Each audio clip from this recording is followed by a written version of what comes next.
welcome back to this week's episode of the From the Shadows podcast, where we will continue with the interview with Bryan Bowden, already in progress. So without any more delay, just sit back, relax, and enjoy the rest of this exciting interview. Bigfoot, Dogman, do they coexist in the same territory, or do they compete for the same food source? Do they fight? What's your thoughts? Yes, and yes. If you have big men in the area, if you have a Bigfoot in the area, and you've seen a Bigfoot, I will guarantee there's a Dogman. The way it generally works is this. This is from my personal research and what we've discovered. So Bigfoot and Dogmen do exist. Coexist is a really interesting word because they do respect, like you stay on your side of that fence and I'll stay on my side. Each one has its own signs and symbols to alert the other one, like, you come over here and we're going to open up a can of whoop ass. Okay? Bigfoot has the typical tree structures, the X's, the curves, the twists, mostly trees leaning into other things that are more, I would consider more naturally seen in the forest that people wouldn't be aware of. Okay? They have X's on the ground. They have, symbols on the ground, rock formations. Dogman, on the other hand, when it creates some kind of marker, and we've seen this before on an investigation, it will pull a freaking tree out of the ground, flip it upside down so the roots are on top, and suspend it up in the air with other big trees connecting it. Like, there's no way it could happen. Like making it an inverse umbrella, but with trees. That's the difference. The difference is Dogman is literally a much more aggressive entity than a Bigfoot would ever be. So why not just mark territory with urine like normal wolves would do? You mean like you do? Yeah. I guess unless that is a physical display of power and strength and intimidation. I think it is a physical display. I think they do that, by the way, and I also think it's a physical. It's trying to be an intimidating factor. I do believe that Dogman and Bigfoot have the ability to copulate, so to reproduce, and I think that's where you get the variant that looks more like a Bigfoot. And now that's a whole different other kind of movie. That's a whole different. Yeah, it's a different type of feel, but I do believe that they do have. It's like a West Side Story type of thing, Romeo and Juliet, where there are some that have come together and have produced offspring, and you get this variety of. That's where some of the variants come into play.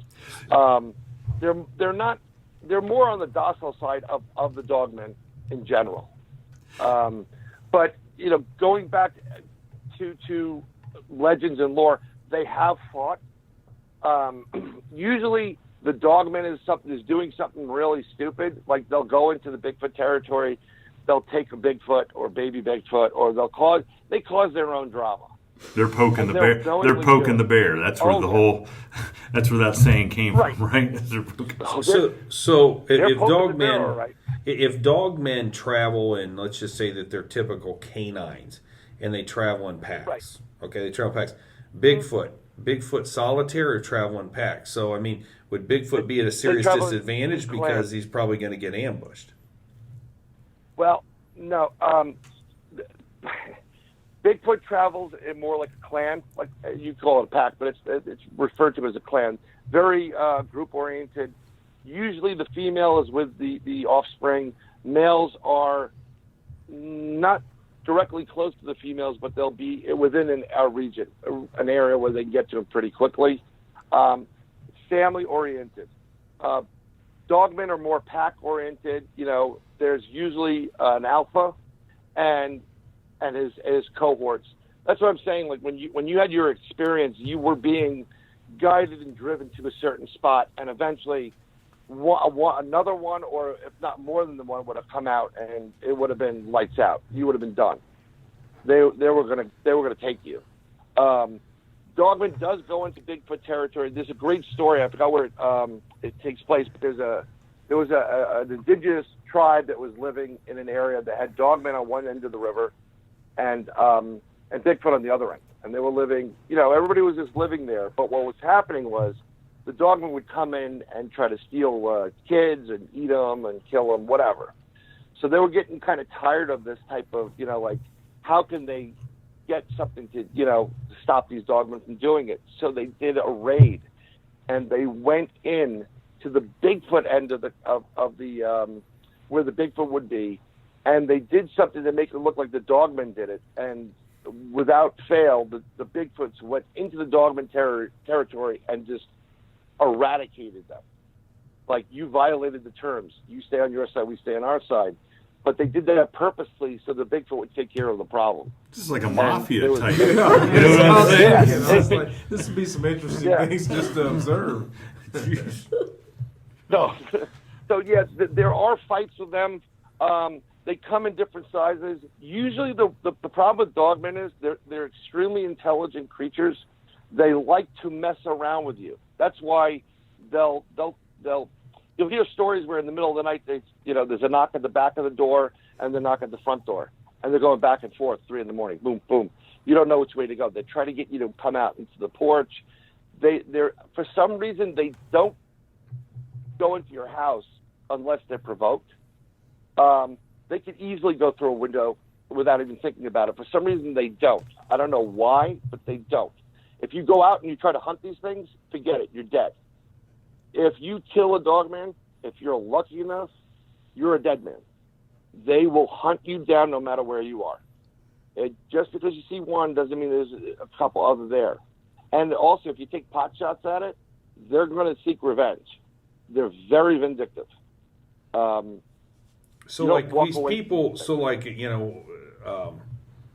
watching the missing 411 and stuff like that. I was just watching an episode of that disappearance in New York. Fascinating story where a guy just disappeared, and I'm sitting there watching this, going, "This is a dogman situation." This guy, this hunter, he's 80-some years old. They're out with a group of people, and he just disappears. I mean, they can't find nothing. And I'm thinking, this guy just got carried off. I mean, 100%. So you think about how many people disappear. Well, I think year. David Paulides. I think he's insinuating that there's something right to all those disappearances. That I think the same thing when people just disappear. Where are they going? Why can't they ever find the bodies? And most of the time, it's people that's in the woods and hunters. I'm like, here's a guy with a gun and a pack, and they don't find anything. They don't find any blood. They don't find any tattered clothing. They don't find his gun. They don't hear a scream. Nothing. Just gone. Now, it happened where people walking on a trail, like 4 or 5 people, and in the middle of the woods or something like that, and one goes missing. Exactly. As if a window opened up, someone grabbed and pulled them in and closed the window, right? And that fits into your multi-dimensional type thing too. If they just snag you and they're gone. Yeah. Yep. And what takes place on the other side in that dimension? Who knows? How quickly can you travel from point A to point B? I think as we get more and more quantum physics going and more information from the quantum physics side of the spectrum, it will start filling in a lot of these blanks on the mysteries of these creatures and the abilities. I think they definitely do have an ability to travel interdimensionally. It's really strange. It's a hypothesis. I can't prove it yet. But everything's pointing to something opening up, something being pulled in, and something closing right in front of your face. It'd be nice if someone said, "I saw a hand come out of nowhere, grab this guy, and he disappeared." That happened in almost every episode of Scooby-Doo, by the way, where something opened up, a trapdoor. But so back to where you think these they coexist. So just now, because there's a dog man, though, doesn't mean there's a Bigfoot. No, it doesn't necessarily mean there, but in general, if you have deer in the area, which is a huge, that's food source. Yeah. You're going to have Bigfoot, and you're going to have these other cryptids there. Because we do, in doing some research about the judge's experience, we did come across in that time period some other events that back at that time were not shared. Right. That led us to kind of believe that there was some sort of dogman presence in the area. But we've never heard anything about Bigfoot in this area. Right. So and it's not even really a region, like, it doesn't seem like it would be conducive to have. So I was on Shannon LeGros' podcast, Into the Fray, and we talked, and based upon that, and I had no idea how big audience Shannon had, but through emails, because of that show, I got contacted by multiple people who were living in that area at the exact same time, who described situations that were... And we're not talking about living in Columbus. No. We're talking about, like... living, like, within 2 roads of where I was at. On a road where, like, there's 5 houses that somebody happened to remember from 30 years earlier. From 30 years ago, because it stuck out in their minds. So, I mean, it was such a weird situation that they, it stuck with them for years. And when you start putting the pieces of the puzzle together... It was pretty obvious that area, that geographic area, had a dogman situation. Now, I don't know how long they live. I don't know if they're transient, that they're constantly moving, searching game. But there was at least a period of months back when I had my encounter where these things were moving around, doing things. And we had, and I don't know how many farmers would say, well, we had this livestock, that livestock killed, had to have been coyotes. And we didn't have coyotes back then. Not like we do now. I wonder if that's what my boyfriend's saying, because he lived off of Bethel Road, and him and his brothers were outside jumping on a trampoline, and in the woods, there was no lights, but he seen, like, your glowing boyfriend eyes. would be good. He'd be good eating. He'd feed him for a while. Huh? Yeah. So he's on a trampoline, and he sees... him and his brothers did, and his friends, they looked in the woods, and they seen about 4 glowing eyes. Which you know where that woods is. It's the woods behind Redmond's house. Right. And Redmond, and this is another guy who's been on the podcast and is a lifelong friend. He has his family owned a refuse business, and they were a couple houses down from where Elise is talking about, and he has told me that they'd go out and start the garbage trucks up at midnight, right next door to him. 1 o'clock in the morning, and he'd hear stuff back in the woods at that time, and he goes, you just kind of look back there, and you'd hear this knock on the tree or a noise, something, and he goes, every time I go there, I always and then, and you think about it, those garbage trucks would be great to draw in something that was looking for food. Scavengers. Yeah. So what's your theory? Do these things nest up and stay for long periods of time, or are they constantly moving in search of food sources? I mean, I'm sitting here thinking, if you're talking about something that weighs anywhere from 400 to 800 pounds, how much... Jerry, meat, how do you do it? How do you do it, Jerry? So how much meat does that one particular animal need to consume per day, caloric-wise, to survive? Then you got to say, well, okay, there's a pack of 4 or 5, 6, however many it is. How many calories are they having to consume? And if they're hitting the same farms over and over again, do they start to draw attention to themselves, or do they just constantly be moving into new areas? What's your thoughts? They're definitely, a normal wolf, even the largest wolf, coy wolves, they have a hunting ground of about 150-mile radius. Okay? So something that is 100 times bigger than that is probably can hunt hundreds of miles radius. And they could travel that without even thinking about it. I think there's a lot of deer being taken, but they're opportunists. So when it gets to, like, cattle or horses or sheep, I'm sure if you go to a lot of local farmers there, you'll find ducks are gone, cows are gone, sheep are gone, alpaca, whatever they have up there. They're going to just rip it to shreds. They're going to eat it. Most of the time, the aggressive attacks come from what I would like to call the teenagers of the dogmen. These are the ones that are messing around with people. These are the ones peeking at windows and stuff like that. There happens to be almost like an elders. They're usually more gray.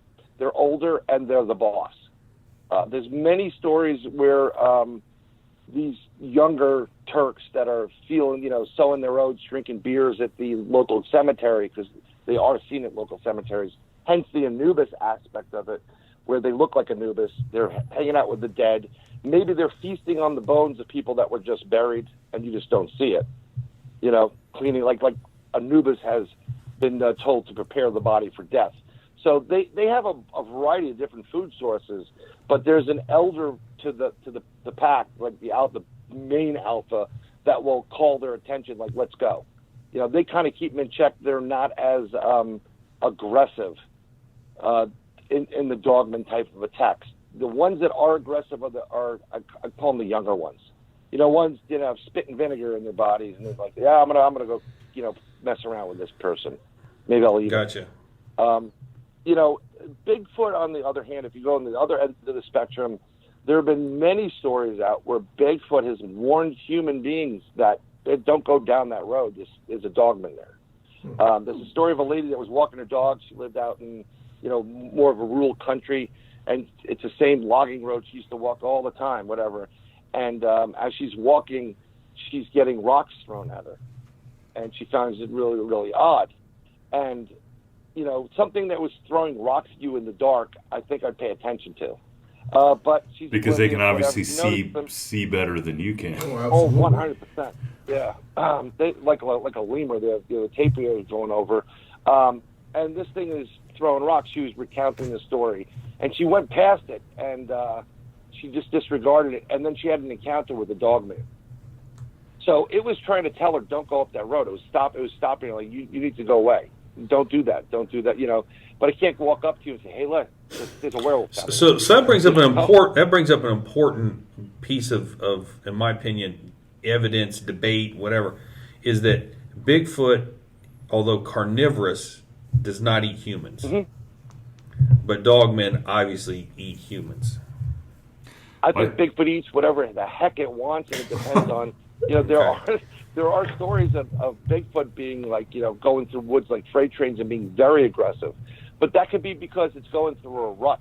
It's going through a phase. It's like, I got to get some. I remember I was with the judge a couple times in college where he had that same mentality. Exactly. Real. There's qualities we do, when you get that, you get, excited. And there are a lot of instances where Bigfoots are very attracted to females for obvious reasons. They're pretty, they smell good, and they also can smell things like, As soon as you said that, everybody looked at Jerry and Elise. As soon as you said that, there was none. But hey, so, that woman might be good looking. Elisa 3 feet away. I mean, think about the counters I have at my friend's house of all the Bigfoots. Oh gosh. Oh god. Well, hey, so Bryan, I want to touch on these photographs that since you just sent me this. Do you want me to play the Dogman scream that you just sent me? If you want, make sure you give me nightmares. Make sure you put it up to the mic so our audience people would love to hear. Okay, well let's. I want to first off, let's touch base on these pictures. So he's trying to give me nightmares. Okay, so I'll get back to the pictures, and it'll be easier. So in a couple of pictures, the ones that are nighttime pictures, there, we did this investigation in 2015, and I'm the tech side of this as well. So I go through all the evidence all the time, and I go from a 13-inch screen to a 70-inch TV set screen, and I blow it up. And in those photos, I definitely noticed the orbs. They were very strange and odd. Looked like they had some shape to it, but other than that, we didn't really see anything in it. I tried lightening it. I wasn't, maybe I was. It's like too many eyes look at the same photo. My buddy was doing an interview, and we always tell everybody, go to BronxvilleParanormalSociety.com. These photos are on there. We have not touched them since day one. We always put our information. We put raw information because we want people that listen and watch it to also investigate, as well as whatever we find. If we find something we're wrong, we'll correct it. We don't care. We want people to get involved. And this guy sends back a text, goes and circles 2 spots. And clearly in those 2 spots, because we did get that sense that night that, one, we had that interaction with the whoops and the rocks and the bluff charge. And 2, very important, we always had a feeling we were being watched and something was just out of reach. He sends back those photos and circles them. And in one of them, it really does look like there's a Bigfoot there. You see the conical head; it looks like a monkey, a giant monkey. And in another one, you see the typical German Shepherd type of ears and a snout, and it looks very Dogman-esque.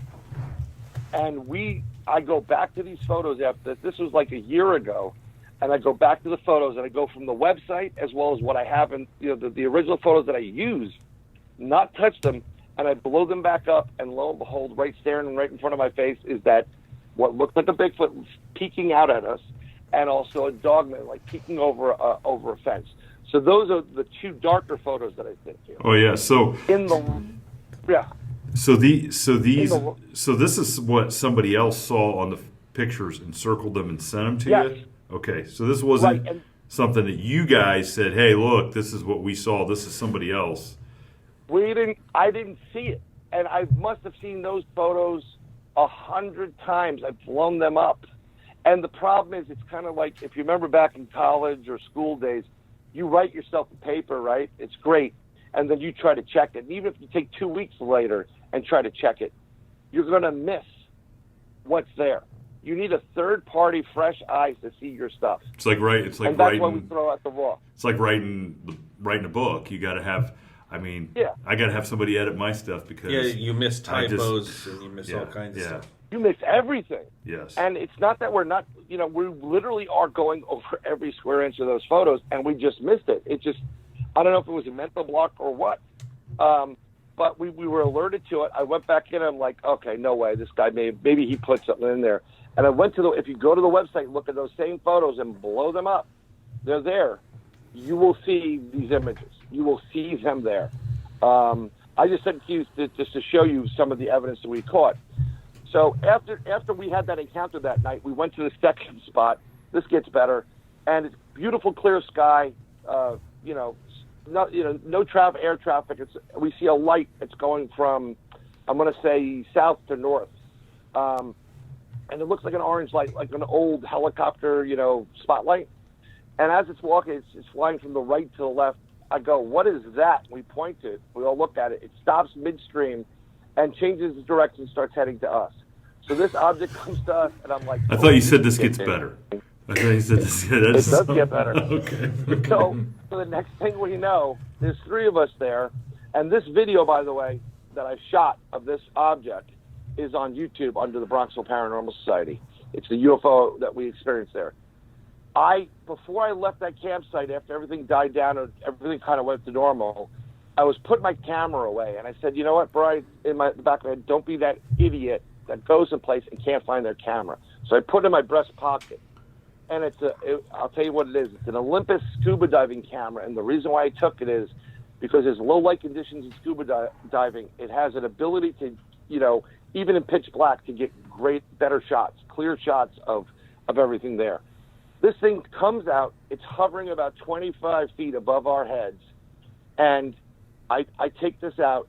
We shut off our lights, our headlamps. My buddy goes, time check, 9:15 or 9:30. I think it was 9:15. And we're watching this. You can hear it on the actual video. And I'm videotaping this thing for about 30 seconds or so. And I've got this, and you hear this like humming sound, like a machinery, like a vibration. And the next thing you know, it disappears. It shines a light on us. It hits us with a spotlight. We're kind of behind trees. My buddy Al, who's the head of the pack, he's like, please don't get abducted. Please don't let these guys get abducted. I don't need that crap in my life. Meanwhile, I'm looking at this like, what the hell is this thing? It didn't sound like it was making a sound at the time, but there definitely was some kind of like a hum. We videotape it. It disappears, and the next thing, we're off to the next location. When we get to the next location, we set up, which is no more than a 10-minute hike from where we were. So if it's 9:15, it's about 9:20, 9:30 when we get there. We set up, we do some testing, Bill's filming. I hook up, I jerry-rig something to it so that he can capture it on a separate LCD screen so both of them can look at it and record it. And I'm doing some investigations. We're seeing orbs of light in the forest. We're seeing light movement, like something's moving in shadows. We do an experiment where we see an orb over the lake. My buddy Al has a red laser. I have a green. We say, hey, let's shine it at the same time, see what happens. We shine it, it disappears. Very, very weird. We feel like we're being watched, and then we say, you know what? Let's call our psychic back in Arkansas. So we go time check. This is about, we're thinking 10 o'clock. I look at my watch. It's 10 to 12. Whoa! So you guys lost a couple hours? He's like, what? I said 10 to 12. I said, this doesn't make sense. We only here for maybe 45 minutes. We just left there, no more than 45 minutes. So now it's 10 to 12. So you guys did get abducted and just do not remember. We don't know that. We're not aware that we did. I don't want to know just yet if we have, because I sleep very well. But we call her up, and as we're calling her, we hear people walking as it's like a family in the woods, like on a day hike. And we hang up the phone quickly with her, and Al goes, look, turn your lights on, because if someone comes out and sees three guys with knives, they're going to shit their pants. Pardon the expression. Because it sounded like it was right next door, just around a bush. And we're waiting. I'm like, no one shows up. So we call Cindy back. She's pissed off, because it's an hour difference. For her, it's like 11 o'clock, and now it's like 12 something. And she's like, what the hell's wrong with you guys? And we explain what's going on. She goes, those people weren't there. Those people were going to be there tomorrow. You're in a time-space rip. You had a rip in time-space. And then she tells us we're being watched by watchers of the forest, by elementals, spirits, Bigfoot, all this stuff. And you kind of see things, as she's saying it, these little things in the woods start like twinkling and lighting up. It was just bizarre. And lo and behold, after that incident, not long after that phone call, we said, let's pack it up. We're heading out, as if nothing happened that night. And I swear to God, when I say this, it's like, we don't recall the Bigfoot thing. We don't talk about the UFO. We don't talk about the missing time. We walk out like, you know what? I mean, it was all right, an investigation, but nothing really monumental happened. That was our thought pattern. And normally after an investigation, we'll go to like a coffee shop or a diner. We'll discuss, like, hey, what's going on? Kind of like Seinfeld. So what happened to those 2 hours? And how about that time slip we were in tonight? Yeah. Can I have an extra? So somebody I would highly recommend to get on your show, which is a very interesting guy. His name is Derek Tyler. Okay. And he's written a couple of great books, Inconvenient Truth, Aliens and Inconvenient Truth. And I don't scare very easily. And in that first book, he blew my mind in 3 chapters, really got me nervous. So I said, Derek, what do you think is going on with this? I sent him the video. He goes, you were downloaded. You were scanned. And I said, well, do you think we should do a regression session? And because we agreed that if we're going to get regressed, we're doing it together. Not like the same time, but the same person over time. So it's consolidated, and we keep it personal. And he goes, to be honest, if you sleep okay at night, do you have any nightmares? I said, yeah, no problem. He goes, don't bother, because you don't want to wake what you know. So we have yet to get regressed. Actually, we were going to get regressed, and we were dealing with Rosemary Ellen Guiley, a friend of ours, but unfortunately Rosemary passed away. So it's kind of like a synchronicity of someone saying, listen, leave this alone. You don't want to know. And frankly, I don't want to know. If I do have alien children, I just want their Social Security number so I can claim them on taxes. Okay? So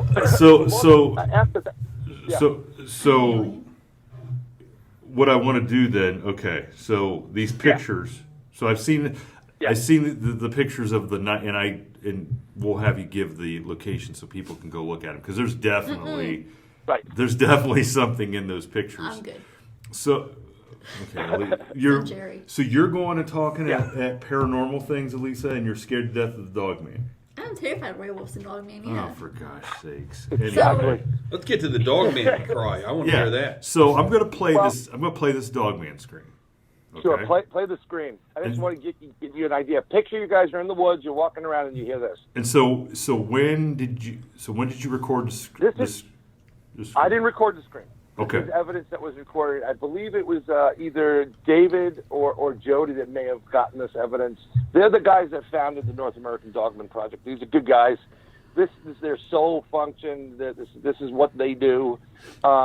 we do everything. That's the whole thing. So it's David Jones and Jody Cook who really started it, and this is some of the evidence that has been caught of what would you call a dogman vocalization.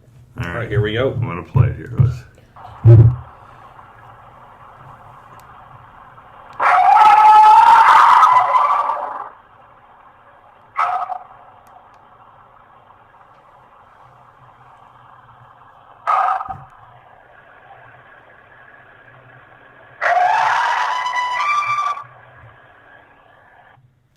Alrighty then, well, Lisa. That is terrifying. Imagine being out there in the woods in the dark. You hear that, it'll start running down your leg, buddy. So where was that recorded at? Where was that recorded at? I believe it's up in your neck of the woods. Oh, shut your mouth. I'm not going there wherever it's at. It's in the northern part of the country. I believe it is Ohio. So esque area there. Is it in Defiance where there's wooded area over there? Oh, yeah, there's been sightings over there in Defiance. Yeah, that's where they have a Dogman Festival or something, not or a anymore. conference. Canceled that. I think that's started in a while. Oh, really? Okay. There was a Dogman sighting a couple years ago at the train tracks, and they called it the Defiance Dogman. Yeah, it's like, not much don't like it, but I study it still. So where are we going? I gotta be honest with you, that's pretty scary. That's like what Yeah, nightmares could are you made just of. imagine being there and having that resonate coming off of the trees? Something like that. I gotta be honest with you, I kind of have an idea for that. Yes, I know. I'm talking to for a minute there. Imagine being out on a country road and you're being chased. And you're by yourself, too. You're by yourself. Oh, man, I tell you what, though. Thank feeling. God. Thank God whatever was chasing me did not make that sound. You might Yeah, have you might have just fell down in the fetal position. Said, "Go ahead, eat me. I'm done." You would have headed out pretty quick after hearing that. Well, the thing about it, here's the thing that people will say things like, "Well, if I heard that, I'd do this and I'd do I that." do that all the time. Until you're please. actually in it, you don't know what you would do. Absolutely. Because when I first realized I was being pursued, my first instinct was just to stop. And I know that sounds funny, but it was to stop and listen, observe. And I was scared to make a sound, and then I was scared that if I ran, prey runs, and so. But if I'd have heard that, I don't know what I'd done. I know, you just lay down in the ditch. I had my first encounter with Bigfoot, like the howls and stuff. Everybody's like, "Why didn't you record it?" I'm like, when you hear that stuff, you're not going to think of it. We froze when we first heard it. Yeah, like, you just don't. Everybody's like, "I'm going to do this and this." I'm like, no, you're not. When you have an encounter with that, you're not going to do what you say. You're going to freeze with fear. I can see that. I can see that. I don't know if it was fear, but I was more like, what was that kind of... Right. Well, you're still trying to process and figure out what's going on. The thing about it is, there are people who, who go out looking for these things, and so they're hoping to have that experience. And then there's That's me people, and Jerry. But you got to imagine this thing. If you were doing something in your life, whether you're hiking or running or doing whatever, and this comes upon you, that's an entirely different situation than taking a team of guys out, looking for something. And you just, like I said, until you're thrown into the crucible, you have no idea what you're going to do. Which brings me to these other pictures that you sent in the daytime. Oh, gosh, yeah. That are... Who took those pictures? Did you take these pictures too? We took the pictures. What happened was we went back. We were kind of drawn back to this place because it was. So you drove the short bus back. You drove the short bus back to where all this happened. Drove the short bus right back. It was a very interesting day. We all kind of called at the same time. Think of it as synchronicity, and we're like, we got to get back there. We got to go back to to where we first had this encounter with this bipedal cryptid and look the area over. So we traveled, of course, one of the hottest days of the year in summer back to this place. And we went to the location where we set up camp, where the rock fell, the bluff charge. We went to the top of the hill, and there was no way in hell, looking at all the foliage that was there and the trees, that this thing could have moved that quick from point A to point B. That's where the ability to travel interdimensionally, where if you think physics, going to point A to point B by creating like your own little mini wormhole through interdimensional travel is a plausibility. So about 20 yards from that spot after the hill, if you go up to the top of this little hill there and you go down to the back end, there's like a swampy area there. And we start walking through the swamp and we're looking around, and it's like like a gully. There's we're on one side of it, and on the other side the woods continue up. And we're videotaping, through there. We didn't have a drone at the time. And we look and we see this thing, and it looks like a bunch of rocks and moss or whatever. It looks like a den. And that's what it looks like. It looks like maybe there's a bear den or something like that there. Later that night, after we like, it could be a den. One of the guys tries to walk into it, and he sinks down. He would have been dead. So we pull him out. We're going to bring a drone back to get closer to it. But this guy, Bill, has a great camera, high-end stuff. He does astrophotography, so he's doing space imaging and stuff. And he's watching the video and at his house. And he lives with his mom up in New York State. And his mother comes and goes, "What's that monkey doing there?" So Bill goes, "What?" And then he looks at it, and then he sends us the video. And as I take the video and I take the evidence, he sends me the full video, I have it, I blow it up, and that's what we see. You can see in there clearly that there looks like I was going to say German Shepherd pup, but it looks like a pup. And it looks like it's man and growling. And then to the very left is it's just this blob of a disgusting looking, hideous creature that looks ginormous. Like it has these huge warts on its face, and it's just massive, like a gremlin almost. And this is literally what was behind where we were, no more than 25 feet where we were that night. So we're assuming it looks very much like a Dogman Type 3, which is a hybrid between that Dogman canine-esque and like a Bigfoot. That's right. So we feel that this is a Dogman Type 3 den. We feel there are pups in there. This is all viewable on BronxvilleParanormalSociety.com. Just look for it'll be an article as Dogman Pups. You're going to have to blow it up. I mean, we did. This is done in 1080 video, and it's screen grabs from that. I think I sent you ones where I circled it. I said what have you, but you can clearly see that there's something there. Oh yeah. And it's not coyotes, and it's not wolves.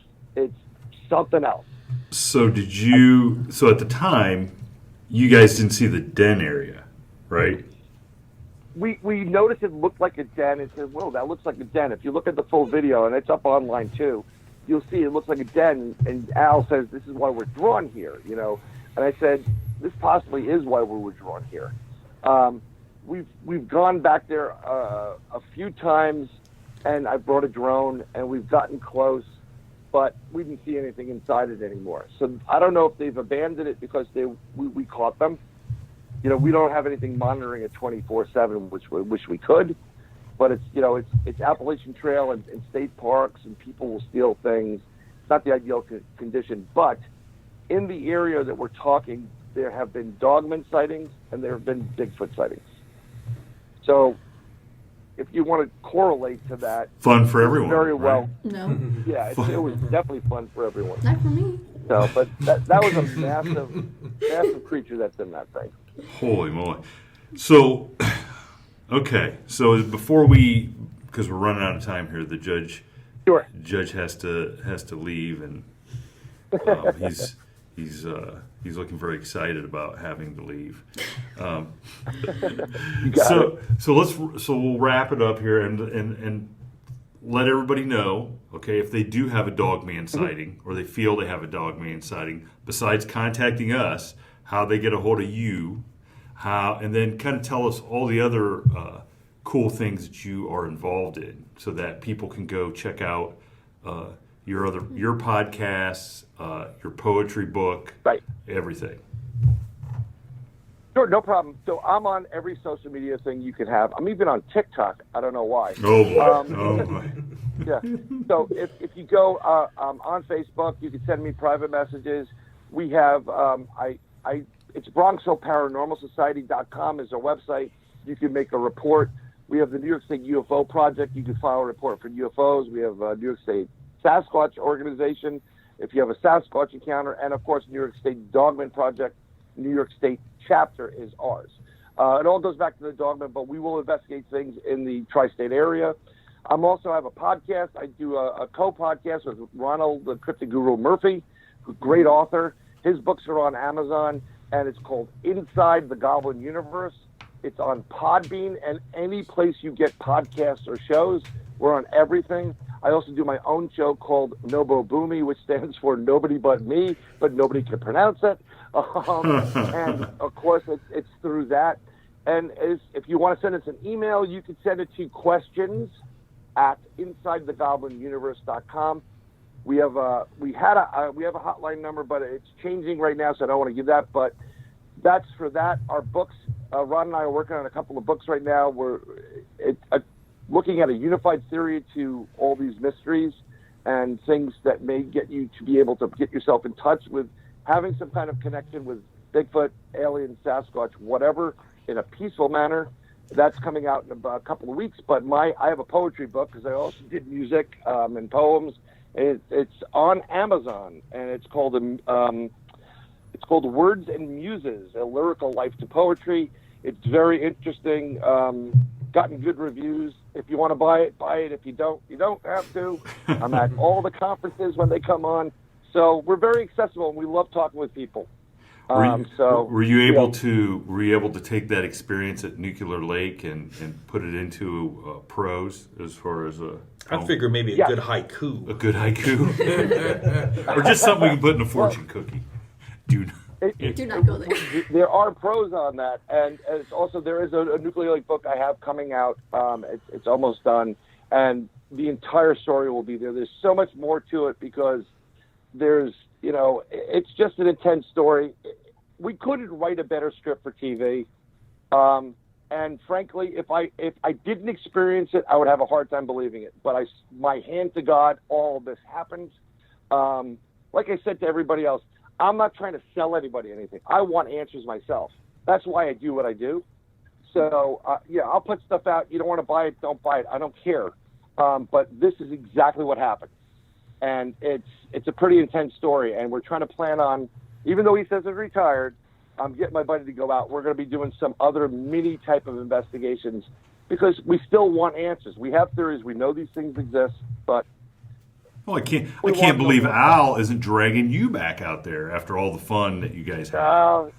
Al's tired. Al's been he's worked his butt off in the post office, and it's after a while the family wants to get you come on, let's have a barbecue, like, no, let's go Bigfoot hunting. So I can completely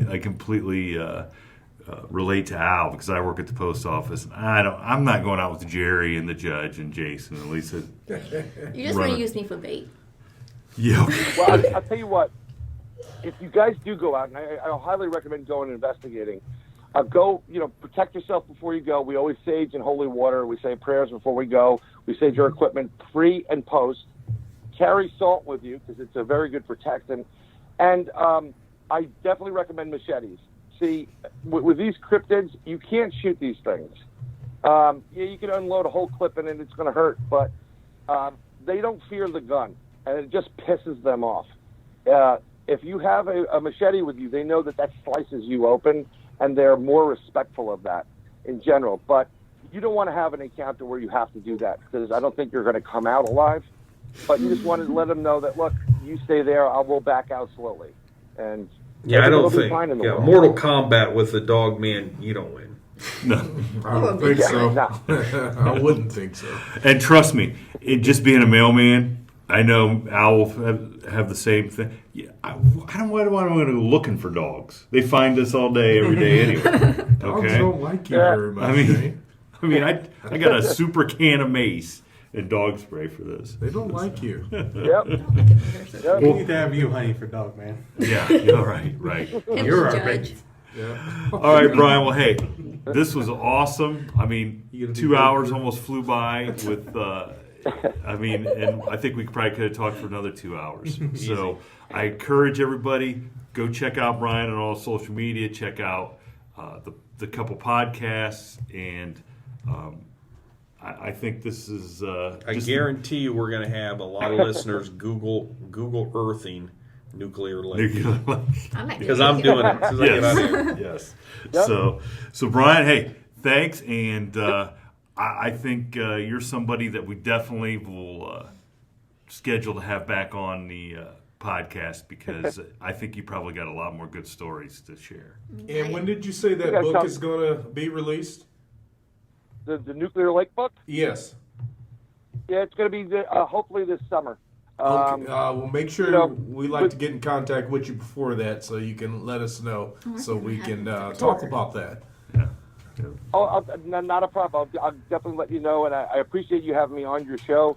I do love, and anybody that asks, I come on. It's not because I just want to be on the show. I know how it is to try to get guests.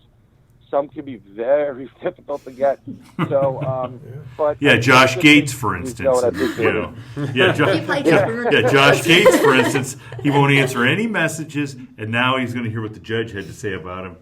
I love Josh Gates. All right, thanks again, Bryan, and happy hunting. You got it. Yes. Yep. Thanks, Bryan. Oh, thank you. Yep. Yeah.